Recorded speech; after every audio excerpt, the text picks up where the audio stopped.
So we're the Maine Coastal Islands National Wildlife Refuge Center. We do a lot of work with seabirds and seabird conservation, and we have some of these lovely seabird nesting islands that you're gonna get to hear all about with Paul and in the book. So we're super excited to have him here to work with our mission for seabird conservation, but also adding a fun little twist to what we know of as normal island life. So I'm not going to take up too much more of Paul's time. Now that everybody's here and settled in, take it away. Okay.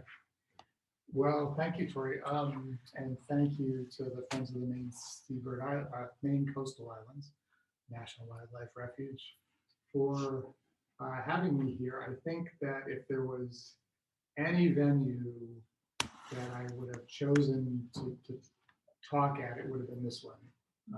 This is it. This is exactly what this book is all about. I mean, not just so much not the mystery part, thank God, or the murder is even better, but the motivation for my writing the book came out of my love for Maine's seabird islands. I've been fortunate enough to visit most of the prominent, the glamour islands, and have just a profound kind of emotional connection to those. I also have, in the person of my wife, a tangible connection to this organization. Kristen was on the board of the Friends years ago and was the treasurer at the time that this building was purchased. It's really cool to be in here. I remember what it was beforehand and to see it transformed, and it's a wonderful organization and wonderful cause. I encourage you to support it in many ways. But thank you for supporting me tonight. It's an indirect means of support. So just in case, as I often joke, if you don't know who I am and have been dragged here by a spouse, I am Paul Doiron. I write a series of Maine crime novels about a game warden named Mike Bowditch. The book I'm here to read to you from and to talk a little bit about is called Hatchet Island. It's the 13th in the series. To anticipate a question I'm sure to receive, there is a 14th. It's due on October 1st. Thank you. And a 15th and a 16th. My contract. So if I want to get paid, I have to deliver these things. But this one was sort of a long time coming because I don't know when I first had an idea to write about one of the seabird islands, but it was over a decade ago. It was even before The Poacher's Son came out. One of the challenges I've had writing a series about a Maine game warden is, I mean, one of the gifts of it is that for those of you who don't know the warden service particularly well, game wardens are often mistaken for forest rangers, park rangers, other things. But when in reality in Maine, they are essentially police officers who happen primarily to enforce fish and wildlife laws, along with some things that have come along in the way, as years have gone, have passed, and technology has sort of intruded on our wild places. So they police snowmobilers and ATV riders. They do search and rescue and recovery in freshwater, boating accidents, drownings, that sort of thing. Somebody escapes, a convict escapes into the woods and the wardens are after that person. They do a lot in short. So I have no lack of great stories to tell or shortage of material, except in one regard, which is that I grew up on the coast. I grew up in Scarborough. lived in Portland, lived in Brunswick. I basically always lived on the coast of Maine, and have a deep affection for the woods of Maine, but also want to write about the coast. The only issue is that the wardens, even though there are district wardens for every coastal community in the state, they have less to do here. And especially once you get past, the tide line. In our area, wardens might go out to Vinyl Haven during hunting season, North Haven, that kind of thing. But it limited me in terms of what I could write about. The great breakthrough with this book, before I read from it, was when I don't know why it took me so long to realize this, but many of our seabird islands, which are not owned by the refuge, are actually owned by the state of Maine and managed by the Department of Inland Fisheries and Wildlife. That sort of doesn't really jive in some ways, but nevertheless, if you go out to some of these islands, they are state property, and in some cases they're managed by other entities, which is what I ended up doing in my book. So I wanted to write about a seabird island. I realized, wait a minute, some of them are owned by IF&W, who employ the wardens. If I have a murder take place on one, it gives me license to have Mike Bowditch, my game warden investigator, be present and actively involved in the solving of the mystery. And that's how you got Hatchet Island. Long introduction. What I'm going to do is I'm going to read to you, I like to read a chapter, a shortish chapter, just so that you hear the book in my voice. I think that's a nice thing with fiction, to sort of get a sense about how the novelist intended it to be read, even though these are all available as audiobooks, and I have a very talented narrator. He's not me. He doesn't, he accents things differently. And so it's better that you hear from me, because this is the real way. It's the official. Is there a Hatchet Island? Is it called Hatchet? No. And I can talk about that in the Q&A section after the fact. I have a thing on it. So I'm going to do something that I don't do. Usually I read from the beginning of the book. In this case, however, the beginning, it's a different kind of structure. So I'm going to read from a little farther in the book. And let me just see if I can give you a very quick, all you need to know to understand. And you can stand up. I can stand up. Evidently. Tori can arrange it so you. Oh, I am. No, I can see. Yeah. You're good. I'm good. All right. That's my manager. So, in this book, Mike and his on-again, off-again girlfriend Stacy get a summons to visit a fictional seabird island called Baker Island. If you read the book, you'll understand why I couldn't use a real island. When the Baker Island is being managed by one of Stacy's old friends, who says everything is going to hell here. Our guiding light, the female Steve Kress of our island is losing it. Steve does make a walk-on appearance, sort of in mention, because I wanted to give him all the credit he deserves for bringing our puffins back. And I also wanted to make it clear that she's not supposed to be in female form. And she's losing it. We're being harassed by some lobstermen who found out that Maeve, the founder of the Maine Seabird Initiative, which sounds a lot like the Puffin Project, supported some of the rules that limit what lobstermen can do because of the right whale entanglements. And so some of the local lobstermen are not happy. So they're harassing them too. Somebody else has decided that in order to create mischief, they've released some short-tailed weasels on the island.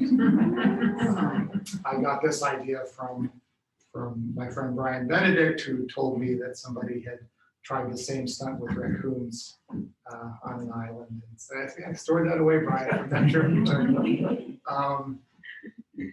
So everything is, it's sort of it's absurd. It's also spooky. It's a little weird. They don't know what to make of it.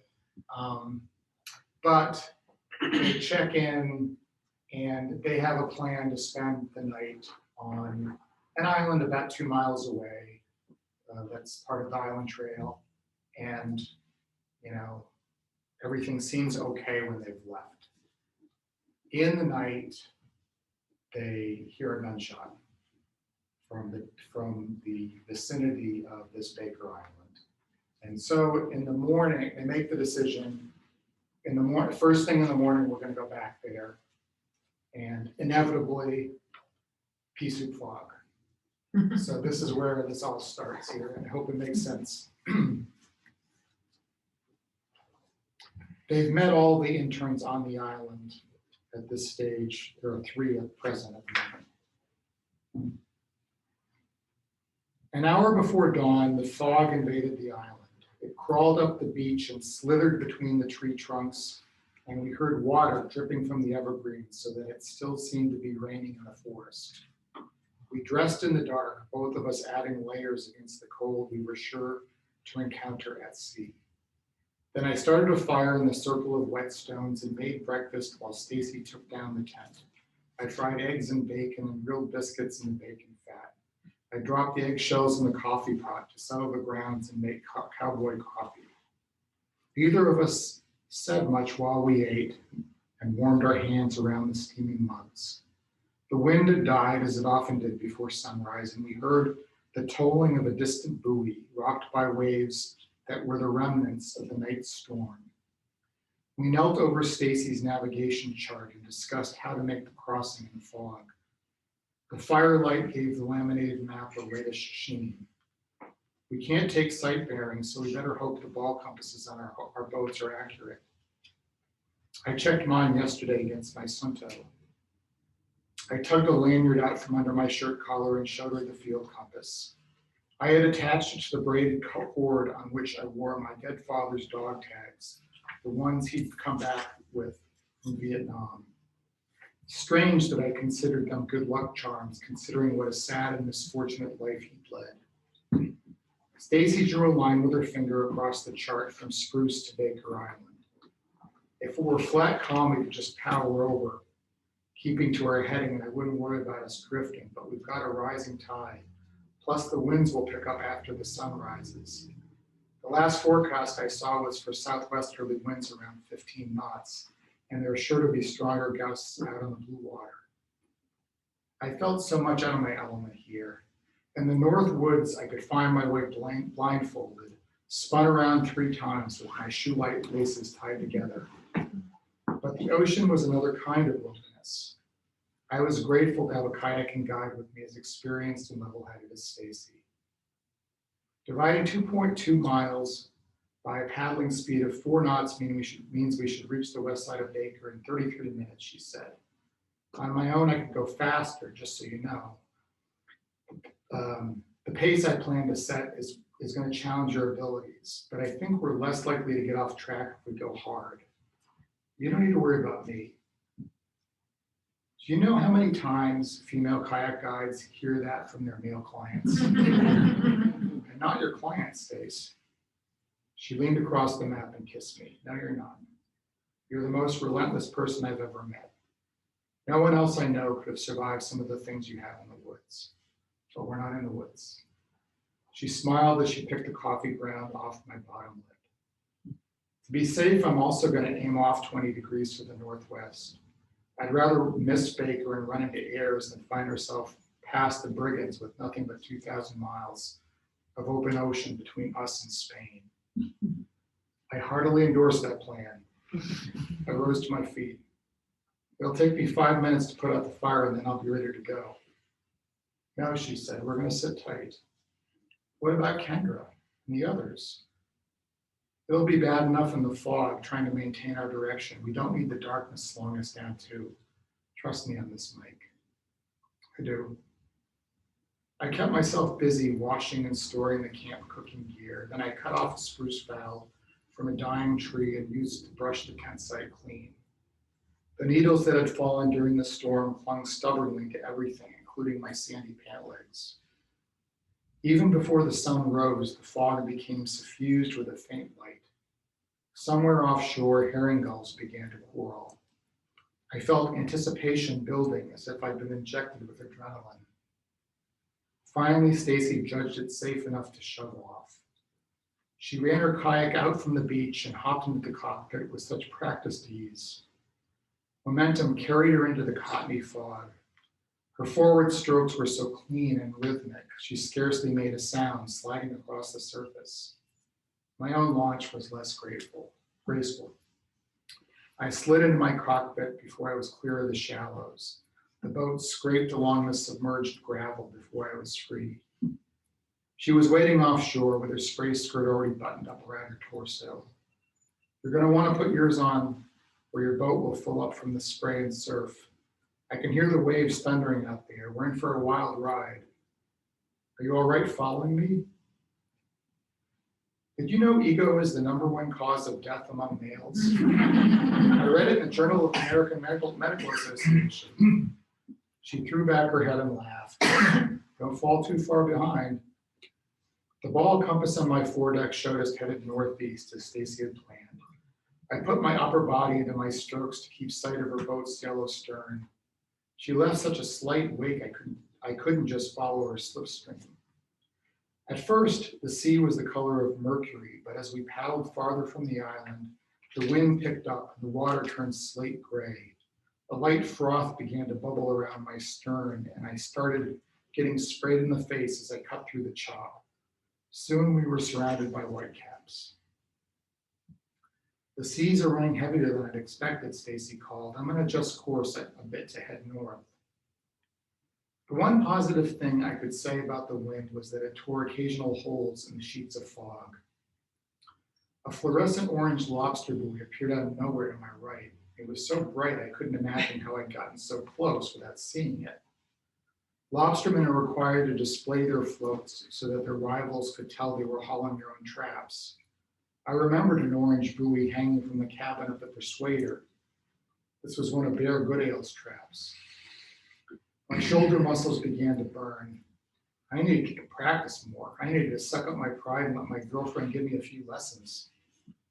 When I lifted my head, I realized I'd lost sight of Stacy's kayak, nor could I detect even a faint wake. Talk to me. If she answered, I didn't hear her voice. The waves were knocking so hard against my hull. As a veteran warden, I was an expert on the mental errors people make when they begin to fear their loss. Self-doubt becomes the catalyst to a series of bad decisions. What ends up killing people is that they don't stick to the plan. Heading north, I began to dig in hard with my paddle. I breathed in through my nose and out through my mouth. Blood thumped in my temples. Suddenly, a whistle pierced the mist. The noise came from behind and to the right. I raised the paddle to a horizontal position and saw Stacy emerge from the fog bank with her signal whistle clenched between her teeth. The current carried me toward her kayak. She was holding in place with a combination of forward strokes and back strokes. In my sprint, I had passed her without even realizing it. My voice came out ragged. I thought I'd lost you. She let the whistle drop from her mouth. It was attached by paracord to her life vest. Never, she said. I won't let it happen. Any idea where we are? More than halfway there. We're being swept along faster than I'd estimated, even after I adjusted our heading, but we're fine. I wish this damn fog would lift. Mike, I'm going to have you go ahead of me the rest of the way. It'll be slower with you leading, but I don't want to get separated again. Just keep an eye on the compass. Keep yourself pointed north. I'll be right behind you. Wait a minute, I said. What? I inhaled deeply. Smell. She filled her lungs and shook her head. Sorry, but I don't know what you're smelling. Petrels. Leach's storm petrels from the island. You told me that Maeve used to joke about following the smell of the birds if she ever got lost in the fog. Your senses really are superhuman, Mike.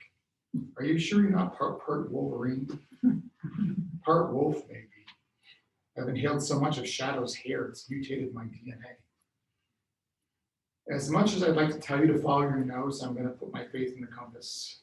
So new bearing of 20 degrees. 20 degrees it is. Occasional gulls and terns began drifting past in the water. Then we found ourselves amid a vast raft of eiders. The ducks, normally so skittish from being hunted, didn't even flush as we filed through their congregation. The oily funk of the petrels filled my sinuses until Stacy said she could smell it too. The first boulders appeared out of the fog, wet from the rain. Above the nearest ledges was a jungle of granite stones streaked with running guano, and above that erratic wall towered a white billboard that warned in blood red letters of dangerous bombs waiting to explode. So this island, that sign is based on real sign on Seal Island, which is part of the refuge, and which was used for target practice. Bombers dropped ordnance on it, some of which may or may not still be there, some of which may or may not still be maybe diffused, but it's one reason why you can't go on Seal Island. So I borrowed that detail to make this island even more forbidding. I said, well, how can I ramp up the tension? I'm going to throw some buried bombs on here too. So there's a famous sign on Seal Island that's basically warns you off. And I should have told you that there's a sign here too. But anyway, that's them arriving on the island, and there's no answer to that whistle. That's all I have. Anyway, Thank you.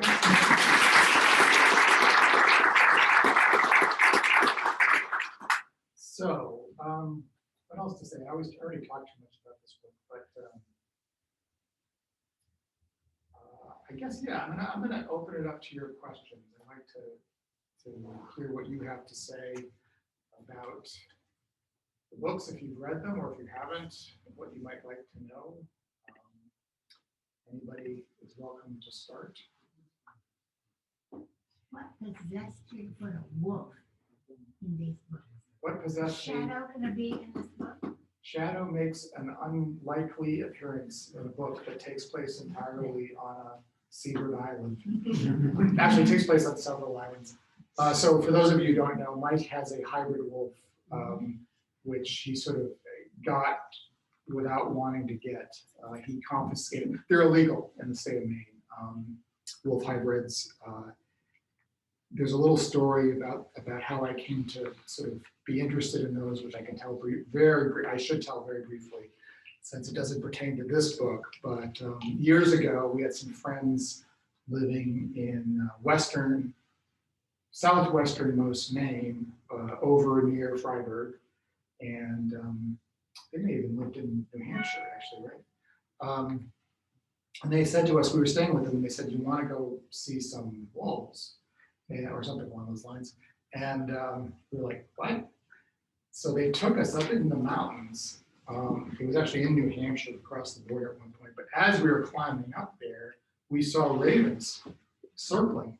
This very strange man had created a wolf dog sanctuary in the White Mountains. He had 1 acre pens of wolf dogs that had been confiscated from around the country and shipped to him. I think he really did his best to maintain a healthy environment for them. His environment was not particularly healthy. He lived in a trailer, and I don't think there was 5 seconds that he didn't have a cigarette hanging out of his mouth. It was also concave shaped. I don't think he's still with us.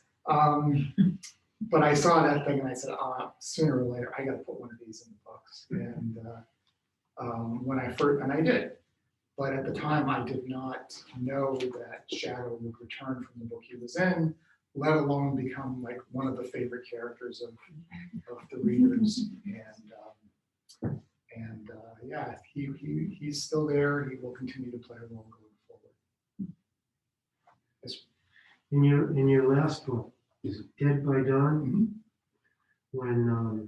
When Mike's truck went into the water, the first thing I thought about was the dog, the wolf.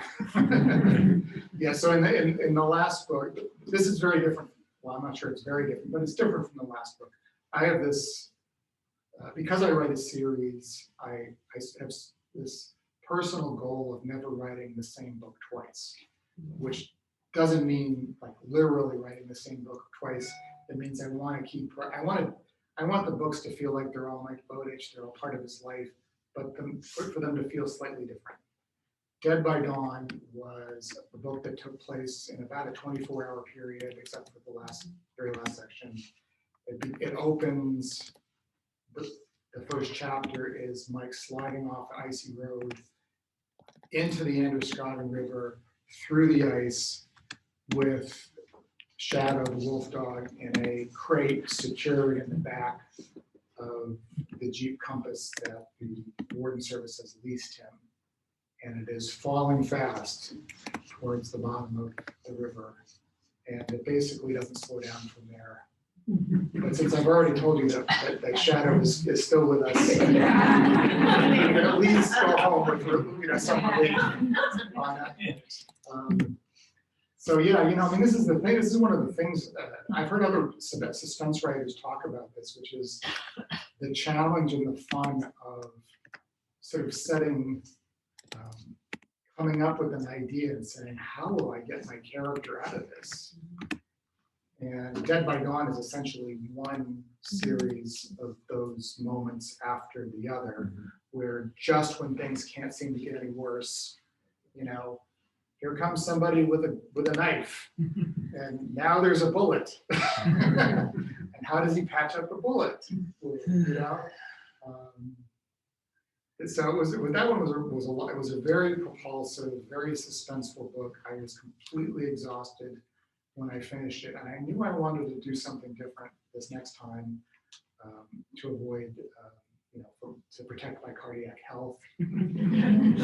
So this one I describe as it's a bit more of a mystery, a pure mystery. I mean, there's certainly action scenes in it. I love the action scenes, but several reviewers have described it as sort of my Agatha Christie book. And if you can imagine an Agatha Christie book that has Mike Bowditch. Who are some of your favorite authors? So I mean, I started out reading mysteries as a teenager and read all the old, well, not all, but I read all of Christie and I read all of Sherlock Holmes, which is still my go-to. If you love Sherlock Holmes, I highly recommend that you and listen to audiobooks. Download the complete Sherlock Holmes as read by Stephen Fry. It will take up hours and hours of your life. It's wonderful. And it's only one Audible credit. Contemporary and authors two that have passed away, P.D. James. I love, when I tell people P.D. James was my favorite writer, they would look at me like, really? Not because she wasn't wonderful, but just because they didn't see the connection between her books and my books. Another author that passed away not too long ago was a Swedish writer named Henning Mankell, who wrote the Wallander series, which were made into some TV shows with Kenneth Branagh playing Wallander. The thing about the Wallander books, P.D. James, what I loved about her books was the psychological complexity of the characters. It's like Agatha Christie, I mean, Dame Agatha, bless you, but P.D. James put intellect into Agatha Christie. That is she just raised it all up another level. what I love about the Mankel books, on the other hand, is Kurt Vonnegut, especially in the novels, he's flawed, he's deeply flawed, but he's also thoroughly three-dimensional. You feel like this guy really must exist somewhere. He's no superhero. And that really inspired me as I was getting going to try to have a character in the form of Mike who was going to feel real to people. Mike's more sort of has become more conventionally heroic than Vonnegut did, but he was big. Among living authors that I like, this one is I think always throws people for a loop. I love J.K. Rowling's Robert Galbraith series, the Strike books. They're so different from Harry Potter. They're very big, which is nice, because if you like a big book, which I do, it keeps you busy for a long time. But I just think, again, she does a good job with the characterization. She also does something which I think, quite honestly, is pretty rare. As a male reader, I haven't found a lot of female writers who I think kind of can portray the inner landscape of a male protagonist in all of its ugliness. And I'm willing to more than bet. I will bet my life that men are even worse at this with their female characters. so it's but I think she does a good job with that, and I like that a lot. And she does good plots. There are so many good writers out there right now. It's a banner time. I have two questions. The first one is about Mike's aging. Yes. So when we started to figure out, like, from the last book, is he aging in real time or is it picking up right where it left off? It depends. I have yet to skip a year. So there are 13 books. He's 24 in the first book, and he's still only 32. Yes, that's what I did the math. Yes. So, yeah, it's and part of it is, I have to say, is I don't set out to have them be so compressed. Yeah. It's more that I'm afraid of skipping over significant things, because the books, if you've read them, are, yes, they're crime novels, they're mysteries, but they're also books that are very invested in his relationships. And, as a human being, a year in a relationship is a really long time. Yes. A lot can happen to sort of, that's hard to sort of nod to that, unless you're really going to commit and skip forward and suddenly there are 3 kids running around. Yeah. And then the readers, I think, are going to feel cheated. You have to have a very compelling reason why you need to do that. So my second question then is related to that, because I think by him not aging in real time, it really lends itself nicely to, say, a TV series. Nobody's ever asked me about that before. Really? I'm sorry. I wasn't trying to tease you, but honest to God, there's not one of these that I don't get asked about. It's a funny time in television, because when the first book came out, I guess we were maybe midway through the whole idea of peak TV, right? The Sopranos were going, and The Wire, and Mad Men, and all this stuff. Now it's just overwhelmed, right? I mean, how many we subscribe to 6 or 7? I don't know how much. I don't even want to know how much we're paying for in television, because there's only ever one show on the streaming service that we're, but we absolutely need to see it. So in some ways you think, okay, well, Hollywood should come a knocking, and yet, yes and no is really what it comes down to. There's been interest over the years. Before the pandemic, I got close to something. I went out to Hollywood and interviewed several producers who were interested in making like a Netflix series or whatever. And we went with a couple who were highly credentialed, just impeccable. And almost from the get-go, I could tell it was not going to work. They wanted to move the poacher's son to the coast. It's like, can't there be some lobstermen in this? And I was like, oh my gosh. I was like, it's the one thing that, you know, would have swayed me away from this stuff. And in recent years, though, my very good friend, CJ Box, who writes the Wyoming Game Warden series about Joe Pickett. There's a Joe Pickett series out there. It's now on Paramount Plus.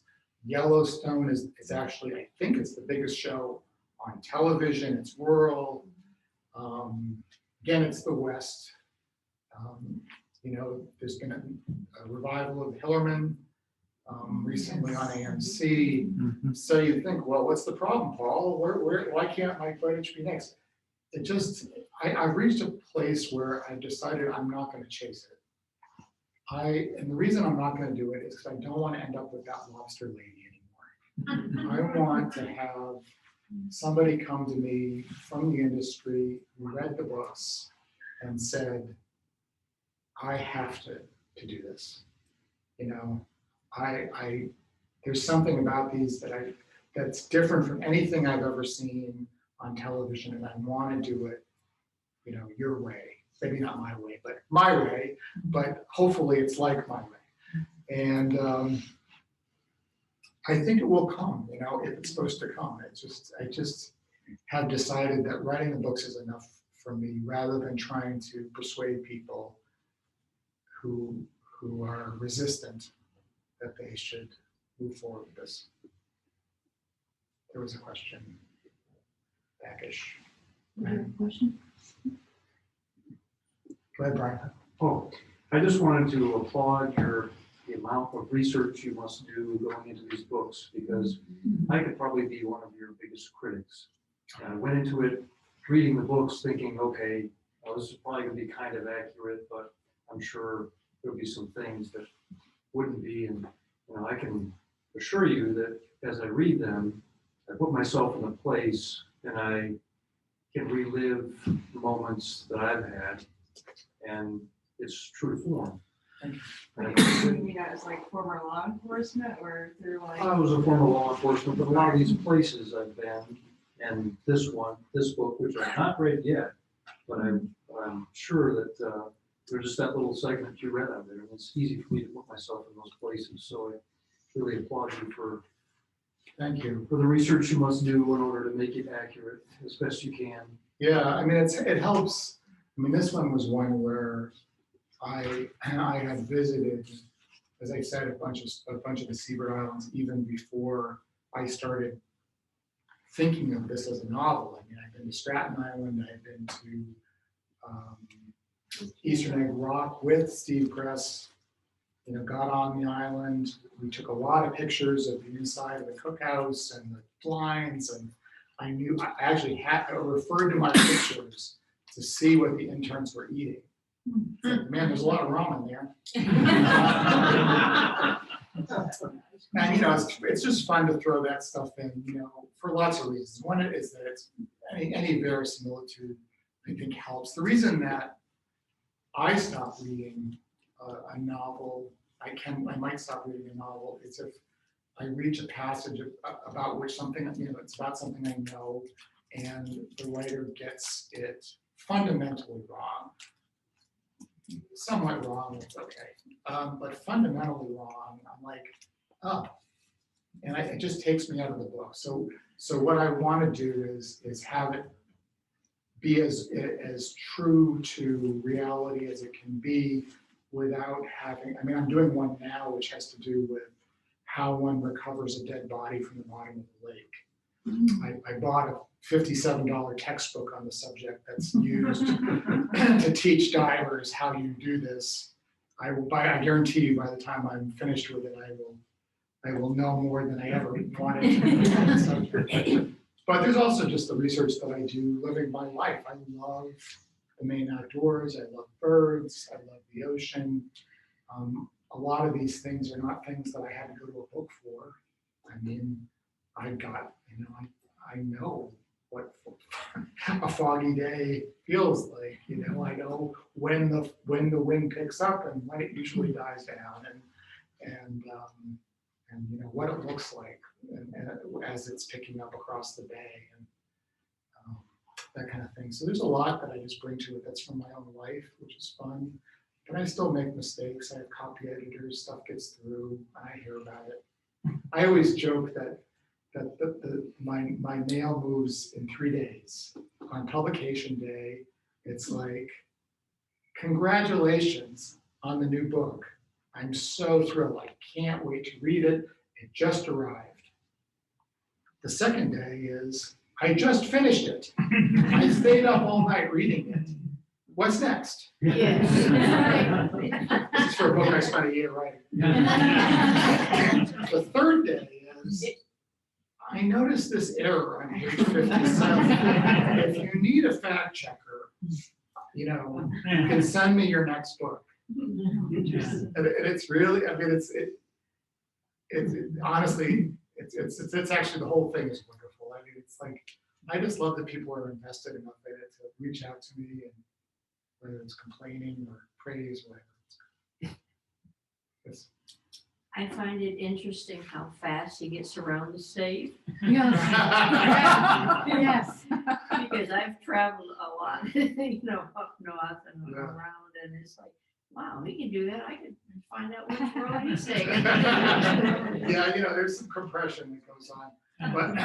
But so one of my favorite TV shows that's no longer on, although I guess it's coming back in a different format, was Justified, starring Timothy Oliphant. Yeah. And in those books, there was one book, but in the series, the U.S. Marshals are based in Lexington, I believe, Kentucky. But all of the action takes place in Harlan County, Kentucky. And if you know anything about Kentucky, Harlan County is about the far side of the. But if you watch this thing, it's like he gets in the car and 2 minutes later, there he is in mining country, up against West Virginia. It's like, you do have to kind of take some liberties. 2 questions. Sure. What's your favorite island and what's your favorite bird? Oh, well, my favorite island. I would say my favorite island is Mohegan. I've spent the most time there. And I know I have friends. That's the thing, is that I have so many friends there, and they're year-rounders, which is a really great thing. Is that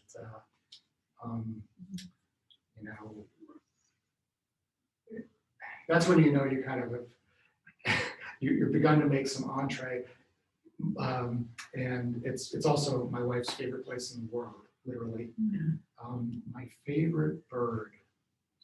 Tell me, Kristen, tell me what your favorite bird is.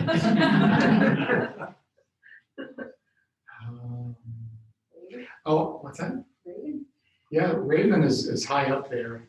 We sponsor a raven at VINS, the Vermont Institute of Natural Sciences. He's an old raven named Sedona. I got to see him on this book tour. So we're doing an event in Norwich, and I went in, and there's Sedona with another raven, and they're in there.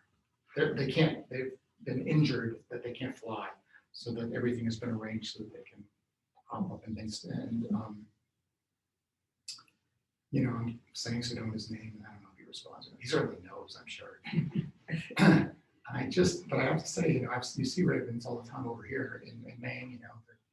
You hear them, they're flying around. To see one up close is they're so big. I mean, I'm somebody who, thinks I can tell the difference easily between a raven and a crow. But, in the sky, sometimes it's like, But boy, on the ground, they are, I mean, they're just mystical birds. I mean, that intelligence and things, it's just, they're wonderful. Yes. Same question about two of your characters. Sure. Charlie Stevens and Billy Crump, who's are my two favorites. Mhm. Where did you get your inspiration from them? Is there a person in your life around whom you? Not, actually, none of the characters are based like one-to-one on anybody in reality. There is a woman who sort of partially inspired the character of Kathy Frost because there had to be a first female game warden. And she actually did found the Canine Division. But all the other characters are either works of my imagination or amalgams of people, qualities of people that I know. I've been really fortunate. It's kind of an odd thing in my life, honestly, that at several times in my life, I've had these old guys show up to be mentors to me when I needed them. And so Charlie combines aspects of several real people while being totally different at the same time. Billy Cronk is, I wouldn't say he's based on a friend of mine. I have a friend who I won't go into his life story. It's not a one-to-one correspondence to Billy Cronk, but he could be a scary guy. I won't say he had a heart of gold, has a heart of gold, but he's a complicated human being for whom I have a lot of affection. And I think that's always the thing with the main character, by which I mean M-A-I-N-E characters, is that I really don't want to stereotype. I want to throw a curveball into every, you start to read about a character and it sounds like, the folks see Lobsterman and then he starts,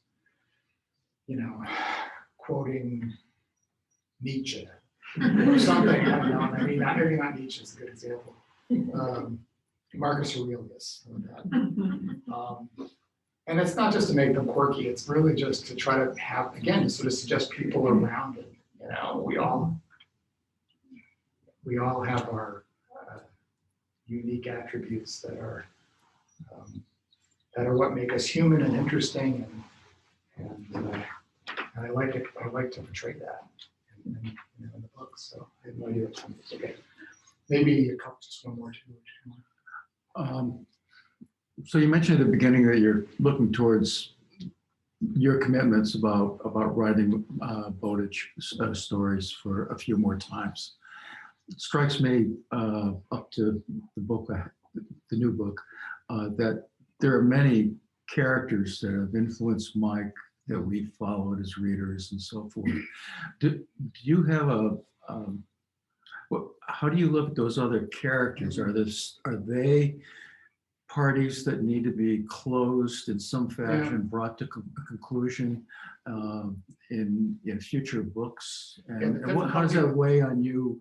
Everything weighs. How does it affect The your difficulty creative? is that every time I introduce a new character, somebody writes me saying, whatever you do, don't kill off X. Not Shadow. No, believe me, the list is getting longer. No, I think that's a really good thing. I mean, balancing, certain characters recur regularly. Some have drifted out of the series for a while, and I want to bring back for one reason or another. It's a lot of juggling that way. But again, it's not just because I know the readers like it, but it's also because it's how we live. We have a circle of people that we know or we work with, and they keep showing up. It's not like it's a different circle every new book. So that's part, that's the relationships are really important. And I think the way that you framed it too is sort of closing their story. it has to happen with some of them. And I'll cross those bridges when, there's certain things I think about, but as much as I enjoyed Game of Thrones, there will never be a Red Wedding. And for those of you who know, he killed off a bunch of characters in one scene.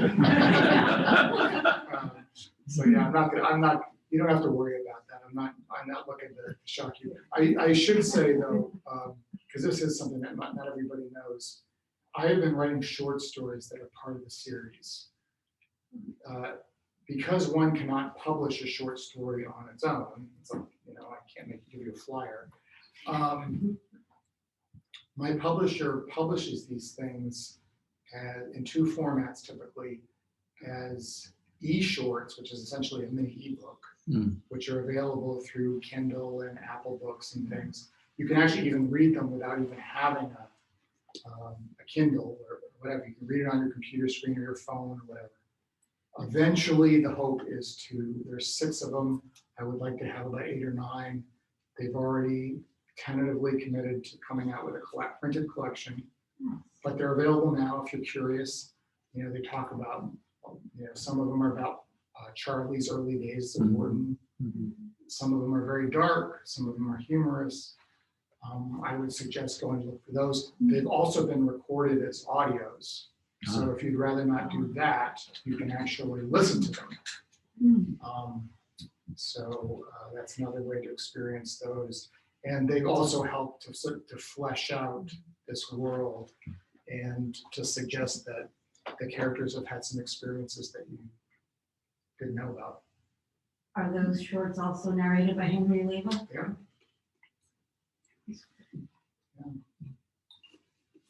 One last question, maybe.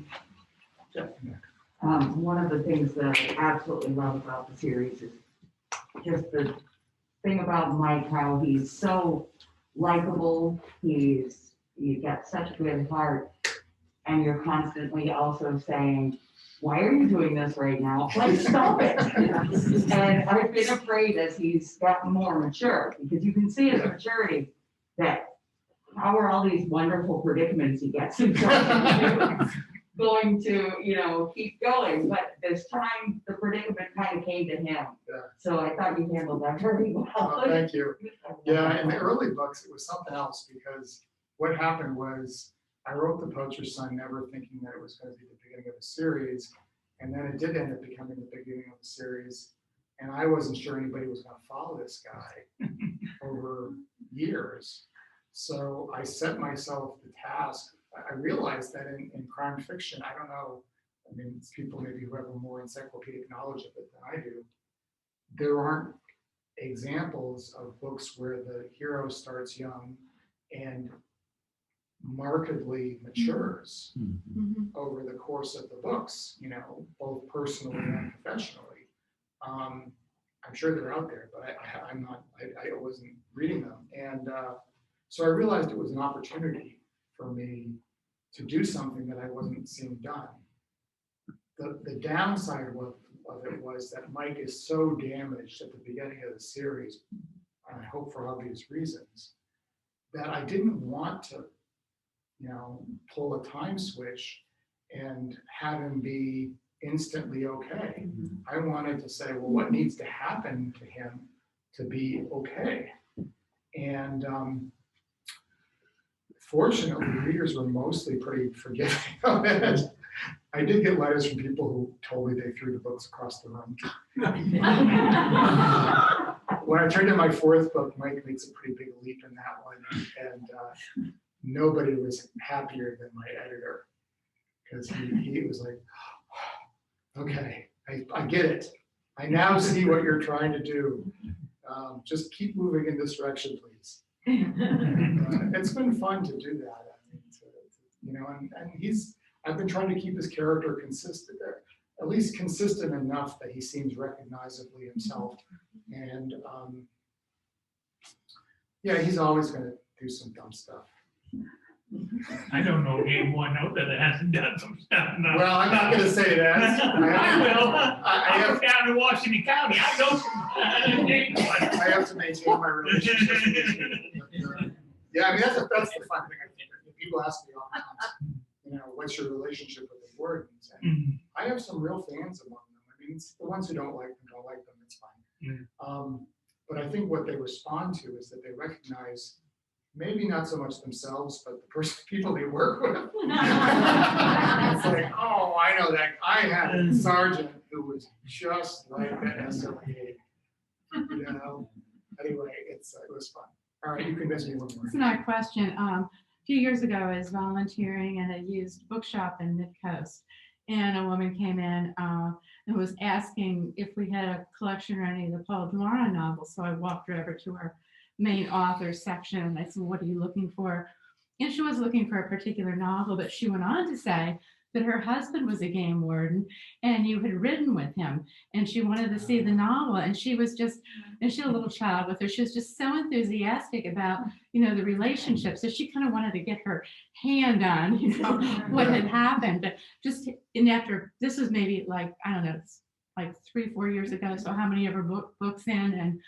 And we had been following you. So it was just fascinating, like listening to somebody who was actually involved with your research on the scene, just be so ebullient and enthusiastic about what you were doing. So I pass that on to make up for the other ones. I think what people really respond to is when they understand that you are legitimately interested in what they do and why they do it, especially if they love it. I mean, and that you're there trying to appreciate and share, you know, not just, you know, the good times, but also some of the challenges that they face. And, you know, people tell me about the hardships too that they've had to deal with. Because, you know, law enforcement sees his job. Cops see people at their worst and judges see people at their best. And the worst part is very true. Anybody who's had experience with that knows. But